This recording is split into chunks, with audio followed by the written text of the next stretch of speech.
Our students, especially undergraduates, are still developing as humans.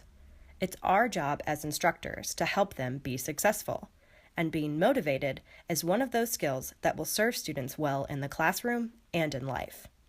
Let's explore some of the ways in which you can plan your lessons so you're teaching students life skills as you teach them about content.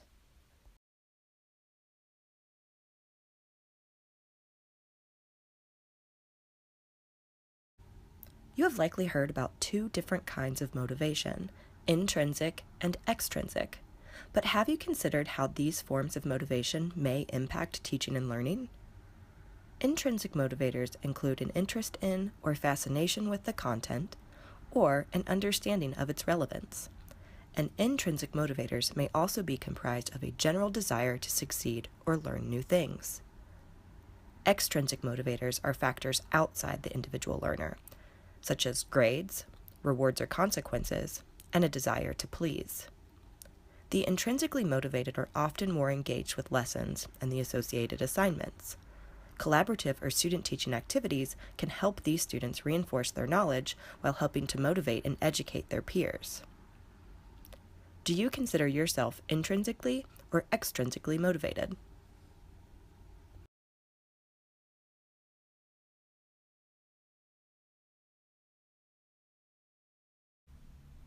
So, to boost both motivation and performance in your classroom, you should plan your learning outcomes and objectives, as well as activities and assessments, to encourage growth and intrinsic motivation.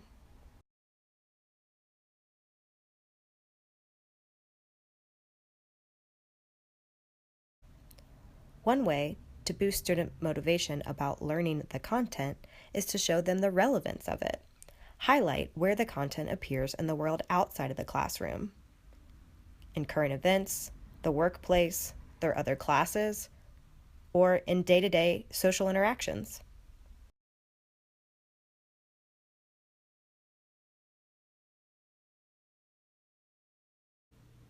Having a feeling of choice can boost motivation too. You can get students engaged by letting them choose what they find more relevant or what works best for them. You may want to try a living syllabus, which is where students choose topics of discussion or study, types of assignments, or the values of assessments. But if that doesn't sound like your thing, be sure that you at least have diverse types of assessments so students have the opportunity to present their learning in the manner they're most comfortable with, and to grow by working through the ones they are not. You may have heard students say things like, "I'm not a good test taker," or "I can't write papers," or "I'm not creative."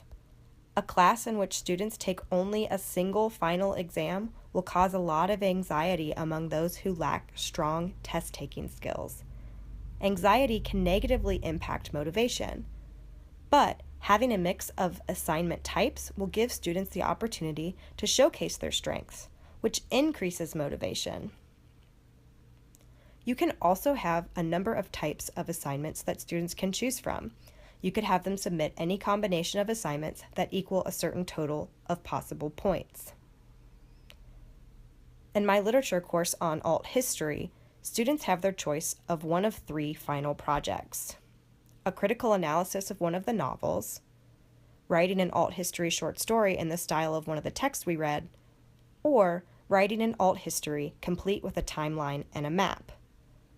The student submissions in each category are outstanding, as students were able to choose what they want to do rather than complete something they had to do.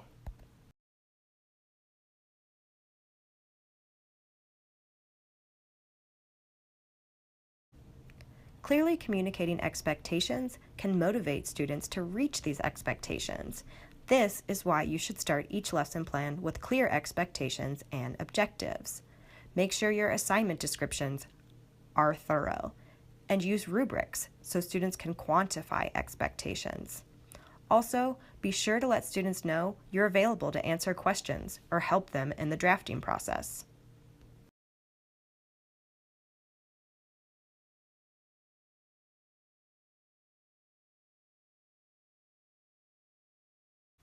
Encouragement's good for motivation too. Support your students to help boost intrinsic motivation. Give them praise for progress, because this can hone a strong work ethic. It can also encourage them to critique their own work and to reflect on what they did that led to the positive changes.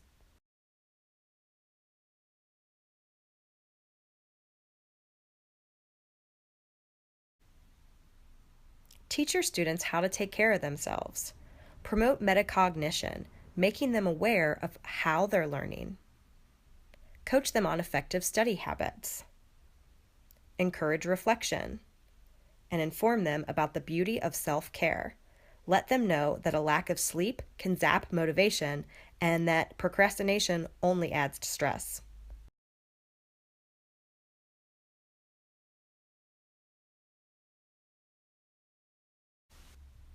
Teach students about a growth mindset, which is the belief that intelligence is not something you're born with, but something that's developed.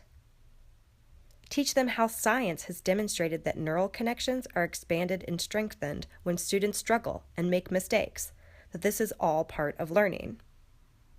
Before moving on in the module, be sure to check out the video on growth mindset.